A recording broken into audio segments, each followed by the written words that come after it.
Hello, hello, hello everyone! Andito na naman tayo sa ating Monday at sabay-sabay na umiinom ng ating mainit na tsaa. Welcome to 20%, ang programang puno ng puso para sa mga seniors. But for this afternoon, hindi pa senior ang ating bisita. Walang iba kung hindi si Sir Gregory Garin Gorospe. Welcome to our program, sir. Opo, salamat po at magandang hapon sa inyong lahat. Ayan, so sasabayan niyo tayo sa pag-inom natin. Let us praise the Lord. Tunay nga na napakabilis ng takbo ng panahon at ngayon naman maganda ang ating temang pag-uusapan sa buong buwan ng Mayo. Alam ko mag-e-eleksyon na, kaya napakahalaga, more than words. Kasi alam mo naman sir, sa politics, maraming salita. Pero ngayon ang ating pagninilayan, sabi nga, point of reflection lagi, more than words, ... hope. So, ibig sabihin, hindi lang basta salita, Opo. pero ang dulo ng lahat ng ito ay nagkakaroon ng pag-asa at magandang tanongin ng lolos and lolas natin, baka pag nagkakaedad, nauubos na ang pag-asa.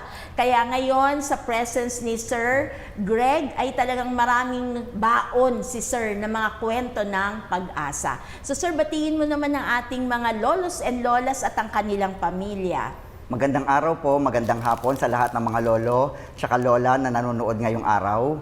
Pati po sa inyong mga pamilya, magandang hapon po. At alam ho ninyo, dahil more than words, puro words talaga maririnig nyo. Pero lalagpasan natin yon, aalpasan natin. At ngayon, ang maririnig muna natin ay ang salita ng Diyos. Ito po ay galing sa Kawikaan, chapter 10. Di kukulangin sa pagkakasala ang maraming salita, ngunit marunong ang pumipigil sa kanyang mga labi. Piling-pilak ang dila ng matuwid, halos baliwala naman ang puso ng masasama. Marami ang pinakakain ng mga labi ng matuwid, ngunit mamamatay ang mga hangal sa kawalan ng bait.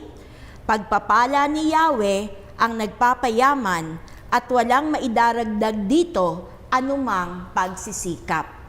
Ang salita ng Diyos. Salamat sa Diyos. So marami hong words of wisdom, no? Ang salita ng Diyos, napakayaman nito. Pero sir, sa panahon ba natin ngayon, napakabigat ng mga lumalabas na mga salita sa buong paligid. Totoo no? po yan. So as a teacher, talagang puhunan mo ang salita. Correct po. Kasi through education po, doon natin mapapalawak yung kaalaman, hindi lang kaalaman, kundi yung puso ng ating mga kabataan. So, hindi po madali ang maging teacher, pero sa tulong ng Panginoon, tsaka sa tulong ng gobyerno, sa tulong ng mga bata rin, tsaka ng mga kapwa-guro, naitatawid po ang araw-araw na buhay namin mga guro sa loob ng paaralan. Kaya talagang angkop na angkop sa iyo, sir, yung ating tema, no? Na more than words. Kasi ang guro, hindi siya pwedeng guro kung walang salita na lalabas sa kanya. Pero balikan muna natin, saan po ba ang inyong roots, ang pinag-ugatan ninyo? Tagasan po ba ang mga Gorospe? Opo, ang father ko po ay taga-Aparik, Cagayan. Tapos ang mother ko naman po ay ang Garin po talaga, kasi ang middle name ko po is Garin. Ang Garin po talaga ay taga Iloilo. Pero yung mother side ko, yung family niya at saka yung mga kamag-anak niya ay napunta po sa Negros Occidental. Nasa La Carlota po ang maraming mga Garin. Pero yung mga Garin po na nasa politics din, na kamag-anak rin po namin, nasa Iloilo po talaga ang roots ng mga Garin. Oo, so yan ang pinag-uugatan. Opo. So saan naman nagtagpo yan? Ang Bisaya at ang Norte, paano nagtagpo? Opo, ang father ko po kasi at saka mother ko pareho pong teachers. Opo, ang mother ko was a teacher. Nung buhay, pareho na po sila kasing nasa piling na ng Panginoon. Nung nabubuhay pa po sila, pareho silang teacher. Ang mother ko was a teacher dun sa school na pinagtuturuan ko po ngayon, ang Mariano Marcos Memorial High School. Ang Shout out, sir. Shout out. Shout out sa mga Marcosians dyan. Hello, Marcosians, proud to be one. Tapos ang father ko naman po was a teacher also. At the same time, parang referee siya and official siya ng soccer ng Pilipinas. Tapos parang meron silang officiating nagaganapin. May game sa isang province, hindi ko na po sure kung saan. Tapos ang mother ko naman was there, parang nagsiserve din sa mga officials. Tapos doon po sila nagtagpo. Aba, talaga naman, Opo. ano. So, pero ang ugat mo pala, hindi lang yung lugar. Ang pinag-ugatan mo pala ay mga guro talaga Opo. sa inyong lahi. Ilan naman po kayo magkakapatid?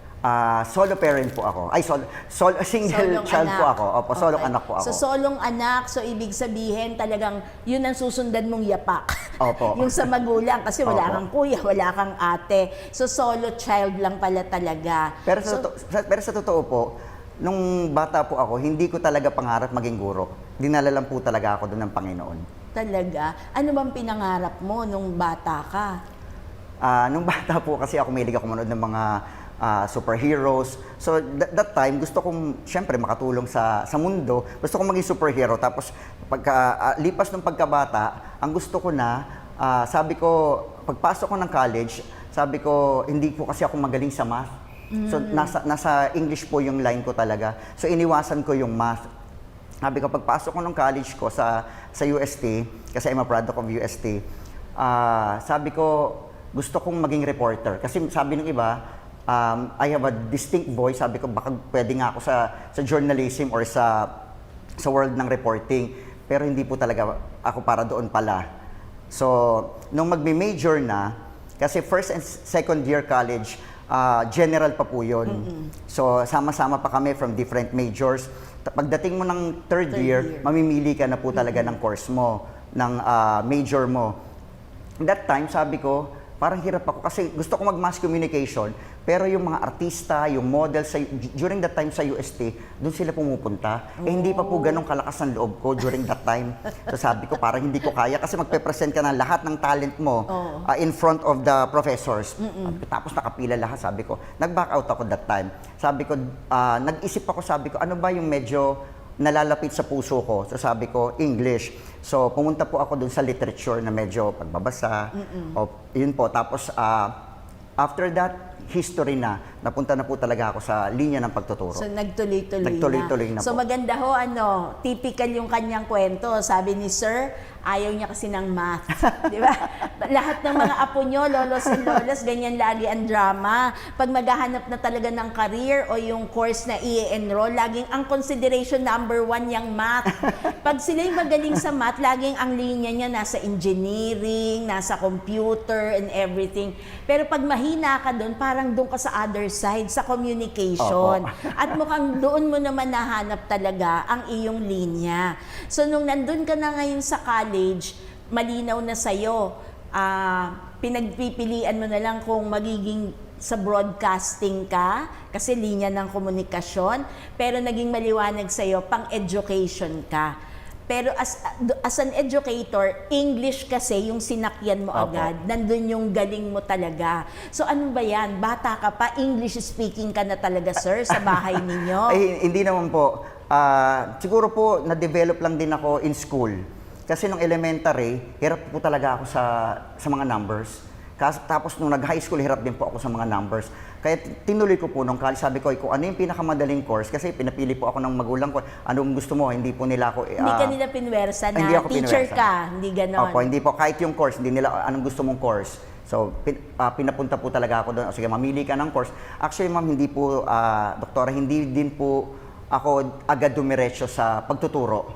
After college ko, napunta rin ako, nag-apply ako sa iba't ibang companies. So napunta ako sa different call centers. After a year, or less than a year, So sir, yung time na yun, may call centers na talaga? opo, yung pager na call center. Naalala niyo po, wala na kasing pager Oo, this wala time na, eh. wala na yung Opo. mga pocket bell, Opo. easy call, mga ganon. Opo, dun Kasi po ako- hindi na alam ng mga bata natin yan Correct ngayon. po. Kasi- Ang alam na nilang call center, yung mga BPO talaga. Opo. Yun po, nag-apply ako doon, tapos napunta ako sa parang dalawang call centers. Kasi yung first call center, hindi ako naging happy. Naramdaman ko hindi ako happy. So nag-resign ako after a few months, nag-apply ulit ako sa isang call center again, nag-try ako ng another call center, hindi rin po ako naging masaya. Pero nung naramdaman ko na ibahin ko yung line ko, hindi ako pupunta sa mga companies, sa BPO, sa call centers, try ko sa school. Tapos that time, nag-apply ako sa isang school sa Mandaluyong. Tapos nung natanggap ako, kahit po ano to, hindi na opening na school year, hindi ako nag-apply ng bakasyon para sa June opening na school year. Nag-apply po ako nito bandang January na. So nasa middle na ng school year that time. Pero natanggap po ako. Kasi tapos wala pa po ako nitong let, hindi pa po ako let passer. So hindi pa po ako board passer, pero binigyan Pero nandun ka na. Correct. Binigyan po ako ng pagkakataon ng school na to para makapagturo. Tapos naramdaman ko, during my first day pa lang, dun mismo sa school, sabi ko, dito ako, para dito ako. Ramdam ko po yung calling to educate. Wow, talaga naman. Let us praise the Lord. So, tignan nyo, ang calling hindi lang ho sa pagpapare. Ang calling hindi lang sa pagmamadre. Kahit ho dun sa profession, no? Kung saan mo i-apply ang iyong edukasyon, calling din. Yun ang very word na ginamit ni Sir. Nung nagtuturo na siya, dun niya naramdaman, andito ang calling. Correct po. So, napakaganda ho. So, ang profession talaga ng pagtuturo, hindi mo pwede sabihin career eh. Talagang ito ay isang misyon na matatawag. Isa pong vocation. Vocation talaga, kaya nga calling, no, Opo. ang sinabi. So sir, nung bata ka, wala kang kalaro kasi wala ka namang mga kapatid. So hindi ba laging classroom setting ang bahay nyo? Kasi dalawa yung magulang mong teachers. Hindi ba ganon? O normal child ka lang na naglalaro, etc.? Normal child din po, pero hindi po totally yung parang school yung dating ng bahay namin. Binibigyan po ako ng mga books kasi medyo spoiled po ako ng bata. Kasi single child, tapos walang ibang kaagaw sa atensyon ng magulang. So whatever yung mga hilingin ko, kahit sa food, gusto ko ng adobo today, gusto ko ng fried chicken today, binibigay po ng parents ko. Tapos may mga kalaro din po ako kasi pinayagan ako ng parents ko makipaglaro sa mga tagalabas. So, once in a while, lumalabas din po ako. Usual na 80s child, yung school, after school, magtatrabaho ng konti sa bahay, and then pwedeng bumarkada. Parang ganun po ang naging buhay ko. Sir, mahilig ka ba sa libro? Bata ka pa lang. Opo. Inopen ng magulang ko yung pagbabasa sa akin. In fact, si Mama, I remember, bumili siya ng isang parang religious book kung saan nandun yung mga biblical stories. Yan, kaya medyo, hindi naman po ako ganun kagaling sa Bible stories, pero na-open up sa akin yung pagbabasa tungkol sa mga pangyayari during the time of Christ and before Jesus Christ's time. So, dun din na-develop yung English language sa buhay mo. Kakabasa mo ng mga libro. Opo. Ngayon, sir, uso pa ba libro sa mga bata, sa mga nanonood sa atin? Uso pa ba yan? Meron pa rin po. Sa school, ginagamit pa rin po yung mga libro. Sa bahay, marami rin po kami mga estudyante na nagbabasa pa rin naman. Pero in reality, marami na po talagang hindi na bumibili ng libro. Ang ginagawa nila, sa social media na sila nagbabasa. Correct, tama. Parang ganun so may po. reading pa rin, kaya lang iba na. Iba na yung pamamaraan. May mga Wattpad na po sila, parang ganun. At saka yung mga articles na lumalabas sa social media, dyan sila nakakabasa. Sir, naranasan mo ba, dahil parehong teacher yung magulang mo, naranasan mo yung nandun ka nakatambay sa faculty room? Opo. Actually, yung school ko ngayon, si Mama kasi wala pong kaming yaya. Wala akong yaya. So, walang pag-iiwanan. Walang pag-iiwanan. So, nung bata ako, talagang doon ako sa room niya. Kaya nga po, alam, nakakatuwa kasi papasok na po ako sa Mariano Marcos bilang teacher. Yung mga co-teachers ni Mama, kilala pa ako at nandun pa sila. So, nagpang-abot po kami. Ayun po yung nakakatuwa. So, aliw na aliw din sila sa'yo. Pero hindi ba sila nahirapan mag-adjust? Kasi ang tingin nila sa'yo yung bata, yung anak na nandun lang sa isang tabi. Ngayon, co-teacher ka na nila. Opo. So, paano in-spoiled ka ba nila? Ay, hindi naman po. Yung usual normal treatment lang din sa isang baguhang teacher. Actually, sinuportahan din po ako ng mga senior teachers, kaya madali po ako nakapag-adjust sa school. So sir, balikan natin yung iyong mga magulang kasi pangkaraniwan doon talaga humuhugot tayo no, ng mga magagandang alaala natin. So sila naman, natapos ba hanggang dulo? I mean, umabot ba sila sa retirement nila as teachers? Opo. Umabot po, nauna po nag-retire si Mama, pero unfortunately, parang mga 2 years, 3 years after retirement, ay sumakabilang buhay na rin po siya. Si Daddy naman po, kami po talaga yung naging magkasama na mas matagal. Kasi after the death of my mom, parang nagkasama pa po kami ng more than 10 years bago siya nagkasakit din at saka sumunod kay mama. So pareho na pala silang wala na. Opo. Pero napakaganda nung legacy nila. Meron ka bang isang unforgettable experience na baon-baon mo hanggang ngayon, dala ng natutunan mo sa mami mo at sa daddy mo? Sa totoo lang po, si mama was closer to me than my dad. Ang tawag nga po ng iba sa akin ay mama's boy during that time. Kasi sobrang mahal na mahal ko si mama. Si mama din ganun din. Kasi si daddy, good provider naman talaga. Pero yung sabihin natin na ilalabas ako, the usual na father and son, ay hindi po masyadong nagawa ni daddy. Si mama po ang nagpuno nun. So, I remember si mama, nung nandyan pa yung Harrison Plaza, opo, dyan po kami madalas. Every Friday, after ng work niya, dadali niya ako sa Harrison Plaza or saan man. Tapos kakain kami. So, parang bonding namin ni mama. Tapos, every day din sa bahay, lagi niya po ako binibigyan ng advice kung ano yung gagawin sa buhay.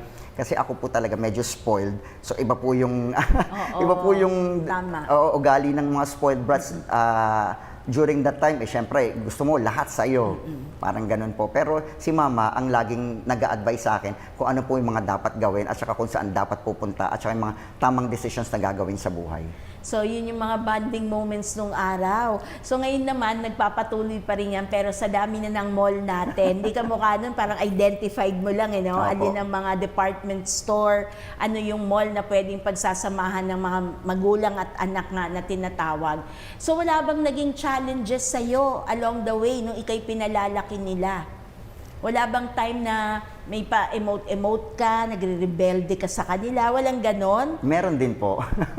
Pinagdaanan mo rin ba yan? Opo. Kasi ako, parang naging malungkot din ako in a way kasi solong anak.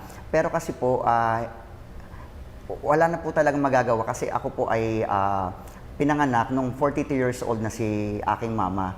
So wala nang pagkakataon para maka-isa pang anak. So talagang tinanggap ko na po yun na solong anak ako mabubuhay. So ang ginawa ko, bukod sa pagmamahal ng magulang ko, ay hinanap ko rin po yun sa mga kaibigan ko. So natagpuan ko naman din po yun, yung brotherly love from my friends, parang ganun po. So wala namang ever na panahon na nagkaroon ka ng hopelessness. Kasi nahahanap mo naman sa mga friends mo. So wala ka rin mga sad moments. Meron din po. At marami din po. Kasi that time, hindi pa fully develop yung relationship ko sa Diyos. Hindi ko pa nare-realize na kahit na anong meron ka sa buhay, kung kulang ka ng Diyos sa puso mo at sa pagkatao mo, may kulang pa po talaga. Yun po ang isang pinagdaanan ko na challenge na kailangan ma-realize ko at makita ko yung pagmamahal at yung Diyos, kailangan mapunta siya sa akin, sa pagkatao ko at sa puso ko. So sir, ibig sabihin, itong magaganda mong kinukwento, talagang super blessed ka na, di ba? Pero during that time, hindi mo na i-connect yun na everything that you've been enjoying in your life is actually a blessing coming from God. Opo, hindi ko So po parang nakita ang yun. dating lang entitled ka. Opo. No, parang deserve ko to. Naku, typical sa mga kabataan natin ngayon, Opo. ano, deserve ko to. So kailan namulat ang mata mo na hindi pala ito, paano ba yun, hindi ka entitled dito. Ito ay kagandahang loob ng Diyos sa'yo. Nung bata po kasi ako, dinadala po ako ni mother ko talaga sa church, sa Santa Ana Church. Pero dahil nga po bata, so medyo inaayawan ko po yung pagpunta sa church. Pero si mama, ang gagawin niya, sige, pipilitin niya ako, sabi niya, after ng church, mag-ice cream tayo. Kakain tayo sa labas. May pang-engganyo. May pang-engganyo po talaga. So ako, gagawin ko po yun. Sasama ako. Tapos enjoy ko naman po yung buhay namin after ng church. Pero hindi pa rin po yun, hindi ko pa rin po nakita yung Panginoon that time. Nung mga dumarating na po yung mga little problems sa akin at nagsusunod-sunod sila, doon ko nakita na may mga times pala at may mga moments na pwedeng wala yung parents mo sa side mo para tulungan ka or pwedeng wala rin yung mga barkada mo, pero nandyan yung Diyos para masabi mo lahat ng problema mo. Kasi may mga times na hindi ko po nasabi sa parents ko yung mga naging problems ko, for example, sa studies ko, problema ko sa mga kaibigan ko, at problema ko rin po sa parents ko. Yung usual na parent-child relationship.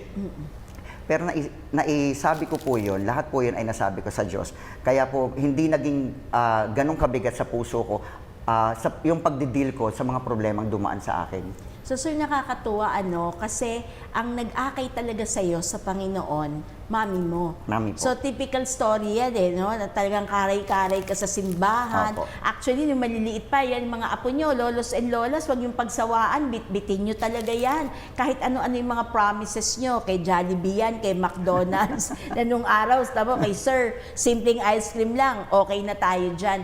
May ganun yung bibit-bitin ka para ma-introduce ka sa ating pananampalataya at sa ating Panginoon.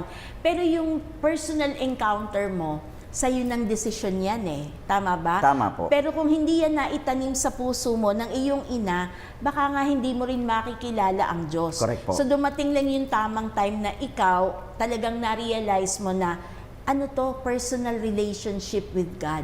So maaaring mawala ang tao sa tabi ko, pero merong isang Diyos na hindi mawawala sa ating piling. Tama So po. sir, wala ka namang mga crisis na pinagdaanan, pero nabanggit mo na naging teacher ka na agad, tinanggap ka dun sa school, kahit hindi ka pa let Opo. passer, Opo. ganon. So, paano ka naman nagpatuloy? Paano mo naman minithiyo na sabi mo, ay, hindi basta ganito lang. I still have to develop myself. Opo. Ang maganda po dun sa school na napasukan ko, yung first ever school ko, sabi nga nila, sige, we will give you the chance to teach, tapos we will develop you, we will try to develop you, pero yung susunod na let exam, kailangan mag-take ka and you have to pass. Pero sa tulong din po ng Diyos, wala po akong review, wala akong let review, naipasa ko po yun. Wow, let us praise the Lord. Parang ang Diyos yung nag-aayos ng dadaanan mo Opo. di ba? Kasi hindi naman laging ganyan yung policy ng school, di ba? Opo. Depende yan Opo. Depende dun sa teacher na kausap, depende dun sa the one in charge kung pagbibigyan ka ng ganon. Kasi yung iba, di ba, mahigpit din. Correct po. Kailangan let passer ka muna bago kita bigyan ng space. Pero sa'yo, habang nandyan, kasabayan na, so wala ka ng time to review. Wala nang gasto sa review center. Pero ang naging review center mo, yung classroom mo talaga. Opo. So sir, gusto kong malaman, unforgettable ba yung first teaching job mo o yung klase na pinahawak sa'yo? Ano ang unforgettable sa first mo? Unforgettable po kasi hindi naman po ako education graduate. Literature po yun. So wala pong management na course doon sa amin. So ang pinaka naging problem ko doon, mas naging challenge talaga sa akin was classroom management. Hindi pa ako masyadong marunong humawak talaga ng klase. My first parang level that time was, I remember, grade 5 and grade 6. Medyo malilikot. Kasi all-boys school po ito. Oh. Opo, so medyo malilikot sila. Tapos ako mismo, ang itsura ko noon, Bata rin. Totoy na totoy Kasi pa. I was 21 or 22 years old that time. So parang kalaro ko lang sila. So pag nasa classroom po ako, ang treatment nila sa akin, bukod sa pagiging teacher, ang tingin nila sa akin ay parang Kalaro din, friend din. So medyo ang problema ko noon was classroom management. Pero with the help of my supervisor and the other teachers, yung advice nila sa akin, how to handle classes, nandun naman po. So little by little, as time goes by, na-develop po yun. So sir, parang innate sa'yo, parang gifted ka rin talaga kasi mahirap aralin yun. Opo. Mahirap aralin na ima-manage mo talaga yung buong klase na yun. Opo. So hindi ka naman nawalan ng loob, hindi ka nawalan ng hope na tong malilikot na to, nako. Hindi po ako nawalan ng loob kasi naramdaman ko po talaga, sabi ko nga, yung calling to educate, to teach the young. Kaya sabi ko, kahit na medyo malikot sila sa loob ng classroom, nag-enjoy po ako. At saka, that moment pa lang na pumasok ako sa school na yon, naramdaman ko na I have to teach these kids. Kaya gusto ko silang turuan. So natapos ako, the following year, ganun pa rin po. The following year, ganun pa rin po. So talagang minahal ko yung school, minahal ko yung mga bata. Sir, nung pumasa ka na, nag-change ka ba ng pathway mo? O pasado na ako, ibang level na ako dapat? Hindi naman po. Ganun pa rin. Sabi ko, naipasa ko na po ito, dire-diretso na ako sa teaching. Pero after 3 years, doon sa first school ko, nagkaroon ng konting problem. So, I had to transfer. Nag-transfer ako ng dalawa pa or tatlong schools na private schools, bago po talaga ako pumunta sa public. So anong bala, may mga stops muna, may mga Opo. substation muna na, Opo. na hinintuan. Opo. Pero sa pagtuturo, ang loob mo talagang nandun na. Nandun na po. Kaya dinevelop mo na ng dinevelop ang sarili mo. Ngayon, magkaiba ba, sir, pagka private ang tinuturuan mo at yung public? Meron pong difference, meron ding similarity. Yung isang difference na nakita ko from public school to private school students, yung syempre yung pananamit nila, yung way nila, kasi doon sa mga napasukan kong private schools, medyo well-off yung mga bata, yung families ng mga bata. So, magagaling sila sa English, tapos hatid sundo sila ng mga sasakyan. Pero sa public, bihira po yan, yung mga hatid sundo ng mga sasakyan. Pero in terms of respect sa teacher, pareho pong nandyan. At saka love sa mga teachers nila, pareho pong nandyan. Ayun. So ang kaibahan lang pala actually is the externality. Opo. No, mga externals lang yan, pero bandang huli, bata pa din yan. Estudyante pa rin yan. At yung pakikitungo nila sa teacher nila, teacher pa rin. Opo. So, similar pala yung student and teacher relationship. So, nung umaalis ka sa mga schools na yun, sir, ano ba yun? Paano? May attachment ka ba? May lungkot ba? Paano yung pagkalas mo, ika nga? Opo, yung unang school ko, talagang sobrang mahal ko po talaga yon kasi naka 3.5 years ako doon. Meron lang unfortunate event, incident na hindi talaga maiwasan, kaya I had to transfer. Pero kahit naka-transfer na po ako doon sa second school ko, yung communication ko dun sa mga students ko was there. Kasi may telephone, there was already text, tapos once sila dumadalaw sila sa bahay namin kasi medyo malapit lang yung school ko rin dun sa bahay. Tapos, umabot din po ako din sa point na napunta naman ako ng mas malayong school sa may Alabang na. All boys din po itong school na to. My first school was all boys, tapos napunta ako sa all girls school, and then bumalik ako sa isa pang school na all boys din sa may Alabang.